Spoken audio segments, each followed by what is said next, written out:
来到台南的巷弄散步，透过林坎挂，麦当了解在地故事甲人文历史。所以水利局融合文化美学，委托民间创意公司，持续将林坎挂采绘图案，包括沙头姜、宝西姜甲野石头三种无同的特色，相当吸引人。其中每天伫这些民代贵宾陪同嘛到场来关心，请大家低头滑手机的同时，嘛来欣赏一下林坎挂伫台湾历史街区的特色，以及污水下水道建设的重要性。我们很希望说，借着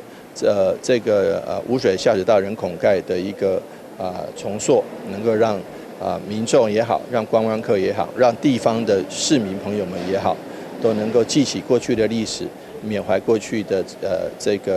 那段文化，以及能够成为这个文化活动的推手。水利局宣传这条特色的污水林坎挂，嘛是新任局长邱中川就任的头一天。伊强调，目前台南污水加工率有27.3%，将持续来努力。加上将污水厂配合再生水的开发，要将水资源再生活化。所以，台南市目前正在积极的赶办这个再生水。那再生水目前的供水量是将近4.7万吨，4.7万吨的一个供水量啊，这样子可以供应南科地区的一个厂商来使用这个再生水，也节省了我们的自来水的一个使用量。目前特色的林坎挂计划对109年开始到今，已经有9种无同的造型，欢迎民众伫巷弄散步，做回来找地面上的小惊喜。台南新闻阮吉采访报道。